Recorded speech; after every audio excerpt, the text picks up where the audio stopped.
But I'm talking about the true heart of worship. I'm talking about worshiping God when nobody else is around, when it's just you and it's just a song and no one else can see you and it's just you and God. In that moment, those emotions that you're feeling with your Savior, with your God, that emotional connection, I feel is vital. If I am just talking to him as a robot would, emotionless and whatever, and there's no connection between me and him, that's really not much of a relationship that I want to have anything to do with. And quite frankly, I wouldn't think that he would want anything to do with a relationship like that either. Worship is kind of like almost a priest in a way, or a conduit in a way, that brings two people together, right? Like, you're taking the hand of God and you're taking the hand of man and you're bringing people together. That's what worship music does. Welcome to the NRT Now podcast. This is your host, Jake, and if you're new here, I just want to say welcome, and if you've been with us for a minute, just want to say welcome back. I don't know if you're like me, but man, I love a good change-up. I love it when there's something that you expect and something completely different happens. Well, I mean, when it's a good thing, right? But when I first heard Honor and Glory, I loved their cover of Battle Belongs. And it took me a minute to realize that Honor and Glory is basically Disciple, but the worship version. And I've been to so many Disciple shows over the past however many years, and just what I expect from a hard rock band and from what I've seen of them, to just seeing them just shake it all off and just worship God is just so amazing. I'm excited for you to be able to hear Kevin talk about this and why they did this. So enough of this, and let's get to my conversation with Kevin Young.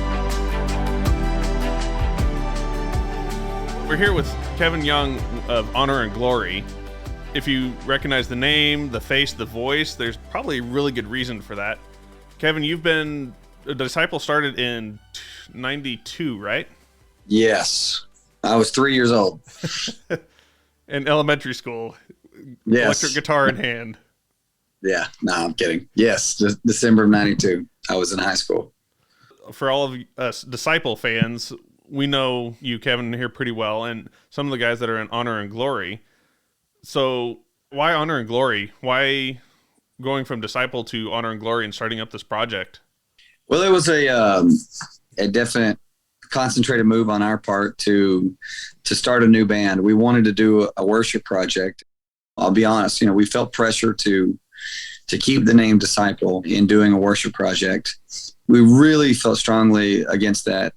Disciple has been a very special thing to all of us, and we've seen God, really use it from the beginning.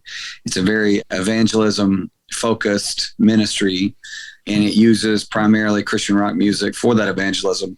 And we really didn't want to mess with that formula. We've seen that over the years just be a very effective tool, and we just really didn't want to mess with that. We've also seen, a lot of our friends who are in rock bands, very few of them go and do a worship thing and then come back from it.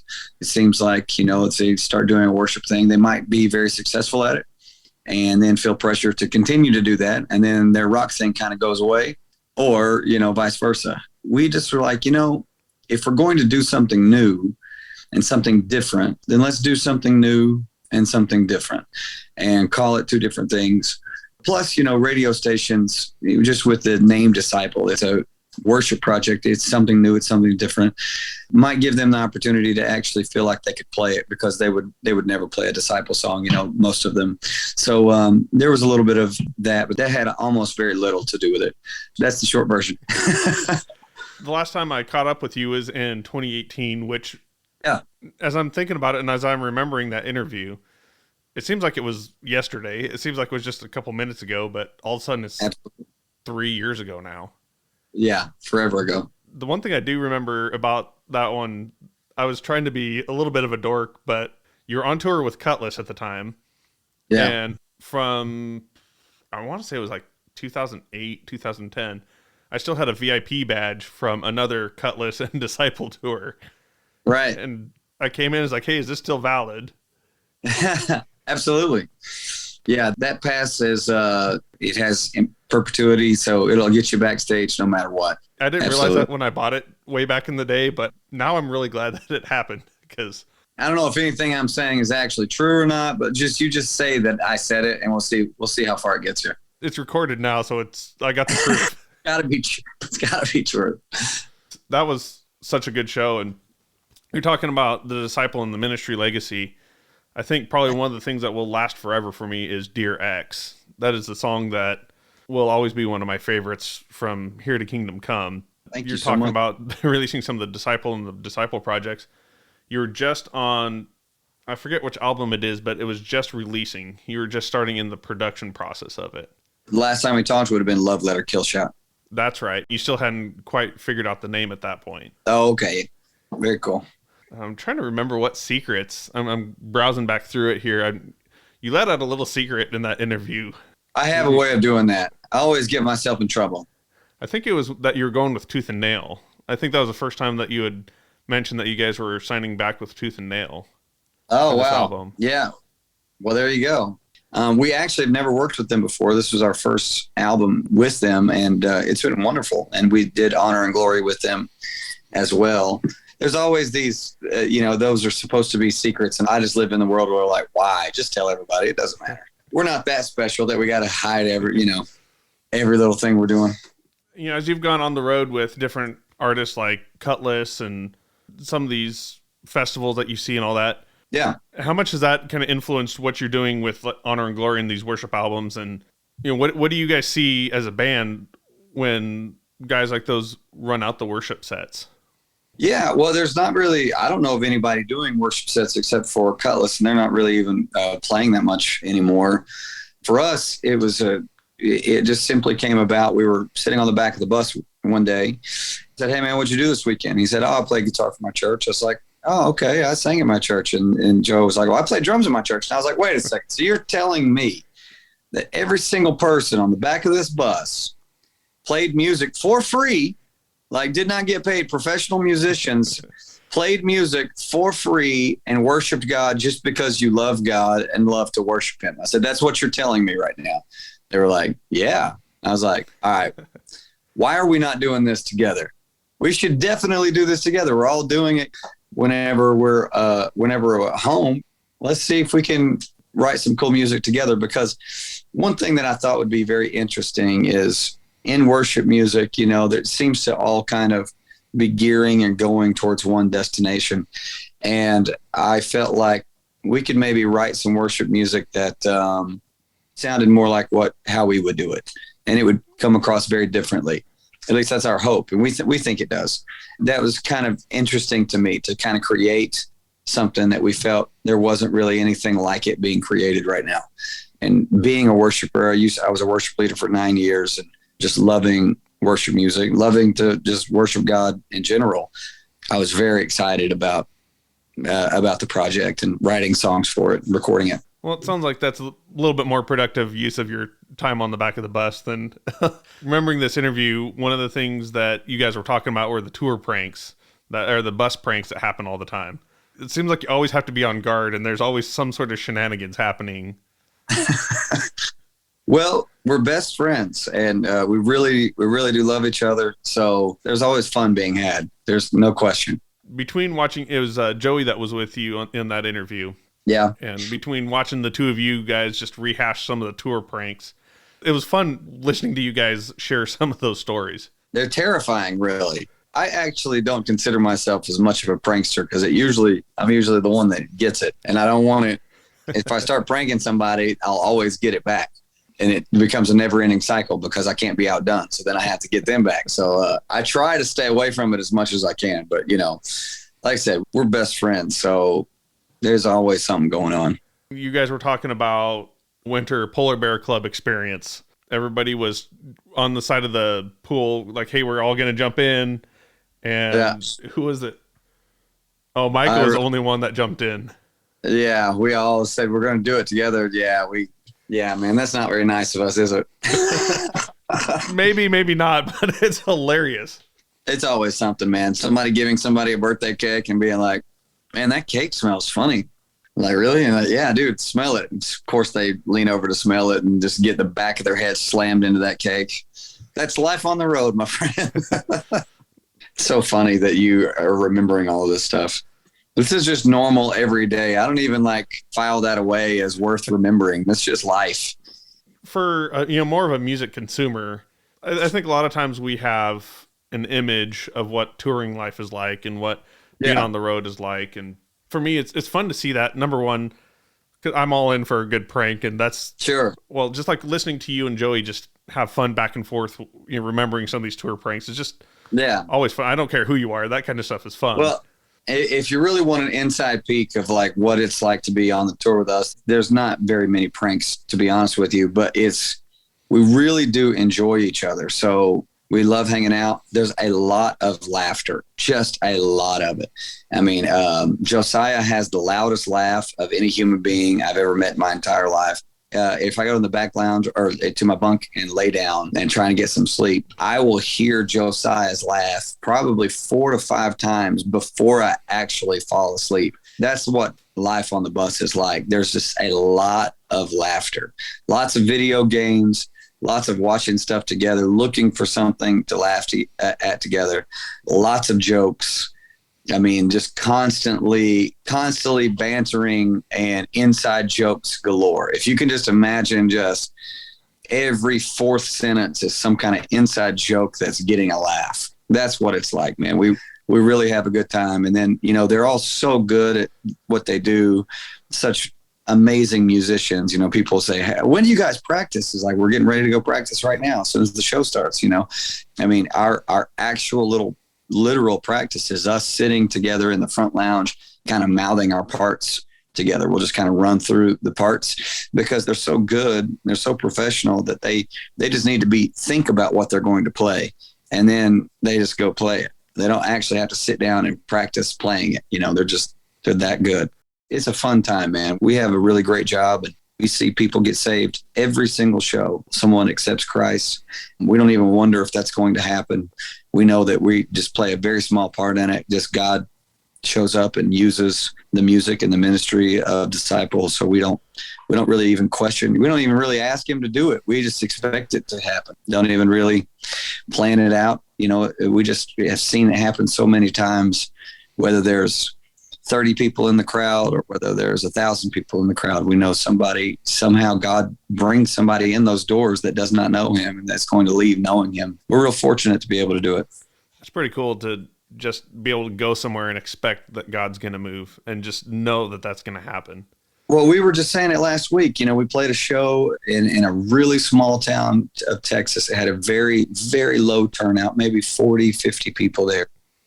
And, in those situations, I'm very tempted to just assume that everybody there is a Christian and just out of really pride, just not wanting to ask the question because, you feel like you're the one that's leading people to Jesus. And it's not me. It's not you. It's not the person giving the invitation. But at the same time, when you're in that moment, you still have those temptations where you feel like it's you and you feel like it's up to you and you feel like you're the one doing the work, and it's just not true. And I felt that temptation to just kind of bypass the part of the concert where we give, an invitation to someone who doesn't know Jesus. And I felt that temptation to just play the next song.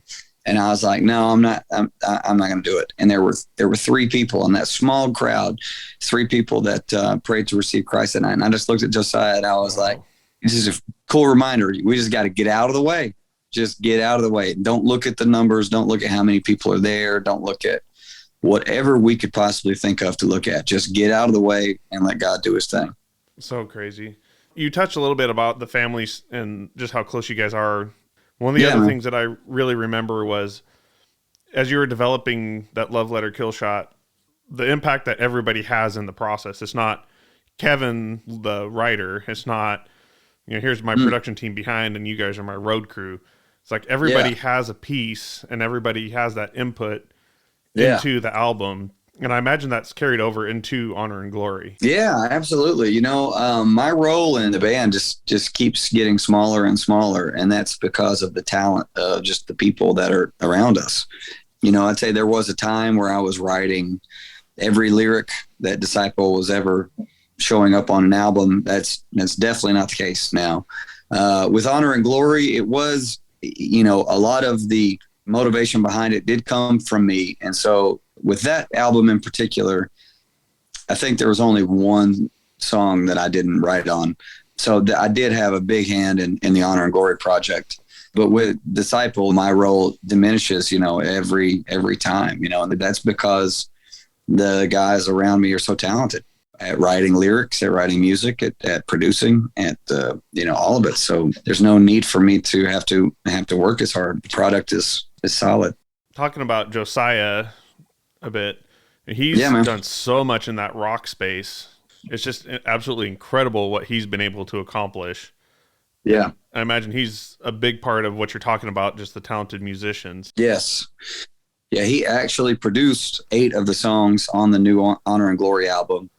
Just knocked it out of the park. It's one of the best sounding projects we've ever done as far as production quality, song quality. We're really, really proud of it. We think it sounds amazing. And like I said, he produced 8 of the 10 songs on there. And so he's been in the band since 2013. He's one of those guys that just gets better at everything he does. We were just sitting talking about the other day, just demos he was writing in 2013, and then look at the demos he was writing in 2015, and then 2018, and 2020, and now 2022. His development and his growth. He works really hard at it and works a lot. I say that's with anything and anybody, anything that you work really hard at, you're going to get better. That's definitely his story for sure. Just to kind of speak to more of his versatility and kind of the influence that he's had in all this, I can't remember the name of it right now, but he produced a pop punk album as a side project. It was called The All Right Years. That's right. Yeah. And pop punk had been kind of dead for a few years. You hadn't really heard much in the pop punk space and all that, which I'm not sure if it's a good thing for me to admit that I'm a little bit of a pop punker fan kid or whatever, but that's up to you whether that's a good thing or not. I grew up during the Good Charlotte and the Newfound Glory and some of those mainstream bands when they were huge. And, having the All Right Years come back out was like super awesome. Dane Allen was the other guy that was in on that project.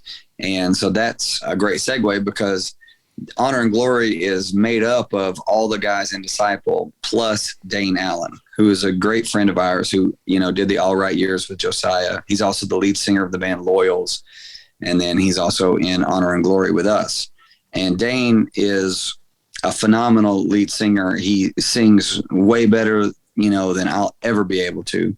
And I love surrounding myself with talented guys like that, partially because, I'm a child and a product of the 80s.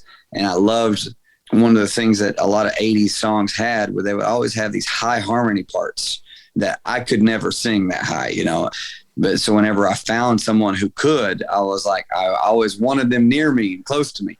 And so Dane, is just this phenomenal singer. I'll go as far as say he's the best singer in Nashville.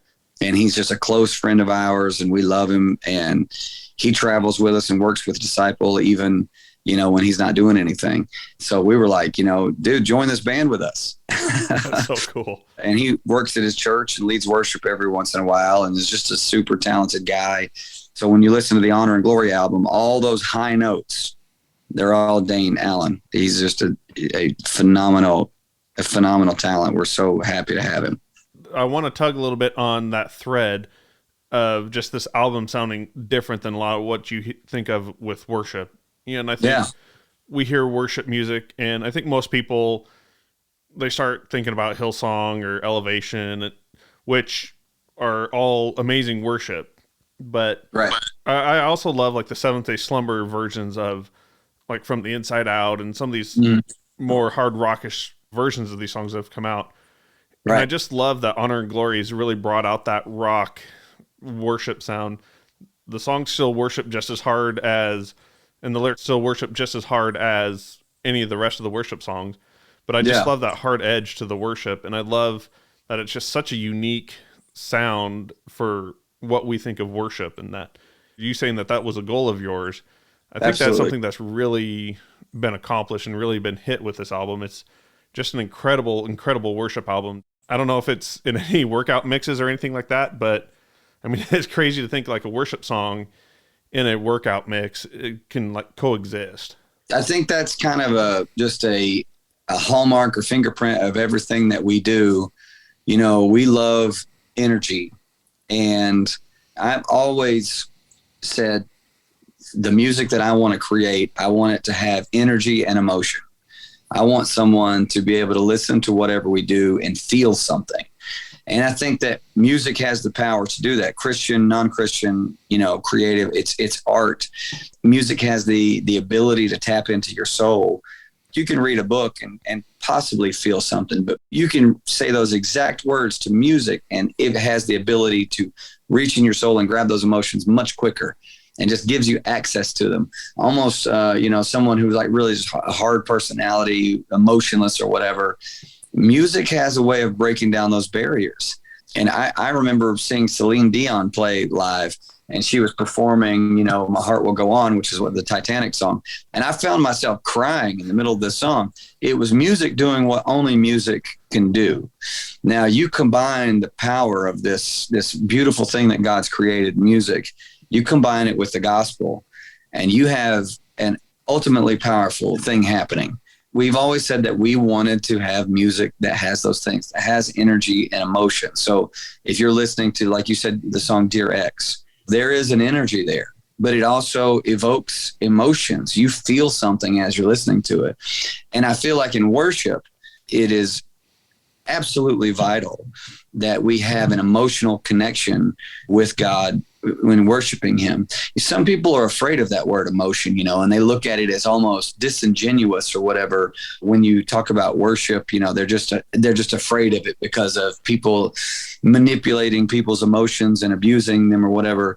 But I'm talking about the true heart of worship. I'm talking about worshiping God when nobody else is around, when it's just you and it's just a song and no one else can see you and it's just you and God. In that moment, those emotions that you're feeling with your Savior, with your God, that emotional connection, I feel is vital. If I am just talking to him as a robot would, emotionless and whatever, and there's no connection between me and him, that's really not much of a relationship that I want to have anything to do with. And quite frankly, I wouldn't think that he would want anything to do with a relationship like that either. Worship is kind of like almost a priest in a way, or a conduit in a way that brings two people together, right? Like, you're taking the hand of God and you're taking the hand of man and you're bringing people together. That's what worship music does. If someone puts, a song on, it's allowing us to take them to God and have an emotional a connection with him where they can talk to him and worship him the way that they want to. One thing that I thought was really cool, and I know I'm rambling, as we do a song called Jesus, We Love You. I was like, at the end of this song, I just want to have some music and just play instead of putting the words in their mouth of what we want to say, just let them worship God the way that we want to. And it was so interesting because the first or second time we ever performed out and we played that song, this lady walked up to me. She said, I just want to thank you so much for that musical section. She said, because, we were worshiping, we were singing these songs. She said, and then in that section, I got to actually say the things to God that I wanted to say. And I just really wanted to say thank you. And I was like, that's what it's about. That's what we're trying to do. Disciple is a very different thing than honor and glory. Disciple is very evangelism focused, very relationship with God focused. Our songs are about what anybody's going to be going through. We really want to connect people with God on a relational level. But honor and glory is very different in that we're wanting to connect people to God on a worship level. And it's not trying to convince anybody of anything. It's not trying to talk to anybody about what they're going through. It's literally God focused. Every song is about him. We're just really excited. And the last thing I'll say, again, like I said, I'm rambling, but we've been doing Disciple for so many years. Whenever we would play these honor and glory shows, the guys would step off stage and it would be extremely refreshing to just play worship songs that were just lifting up the Lord. And we walk off the stage and Joey, he just looked at me, he go, I can't believe that was so good. We didn't do anything. We just played the songs. We're not performing. We're not jumping around. There's no lights. There's no smoke. There's no bells and whistles and tricks and gimmicks. It's just standing there worshiping God on stage. And we're walking off stage and he's just like, I can't believe how good that was. And well, the reason it was so good was because that's what worship does. It just cleans out all the dirt of our heart and our soul and just allows us to have connection with God on a deep level. And so it's really special, man. That's so good. And as we start wrapping up the episode, I think you half touched on the question that I was going to ask is Honor and Glory doing their own shows? And are you guys touring with that, or is that just something you guys do here and there? What does that look like on the road? I think it's a little bit of both. You know, one of the reasons why we did it was so that we could hopefully play more while we are out. You know, if we're playing Disciple on Friday and Saturday and we're not doing anything on Thursday, that we would have another opportunity to do something. And then with festivals, it seems like that's been a very big thing, that someone would want Disciple to play on Friday and maybe Honor and Glory to play on Saturday. It has been two separate things. We are trying to combine them a little bit right now. In our current Disciple set, we are playing one Honor and Glory song. I'm sure we'll continue to do some of that, a little bit of previewing each band in the other thing, but we are doing Honor and Glory concerts. You know, they are standing alone, and we are trying to create, you know, this brand that is different and that is something completely separate from Disciple. The delivery is way different. You know, you go to a Disciple show, what you will see, you will see energy, you will see blood, sweat, and tears, you know. A couple backflips, maybe, you know. You're going to see a lot of rock and roll at a Disciple show. We're not playing around. It is a contact sport, and my body hurts from it. I am paying the ultimate price in a very broken down body because we rock hard. But Honor and Glory is not that. It is a rock band worshiping, but we're not trying to impress anybody. We're not trying to put on a show. We want people, the moment they walk through the door, we're going to be worshiping God from note one to the last note. And it's just a completely different experience. I'm hoping that people will leave those shows and all the positive things they could say about it would have nothing to do with the band. That's my hope and my desire. Well, Kevin, we just appreciate the time here, and man, this album, I'm definitely here for it. Thank you so much. I'm glad you like it.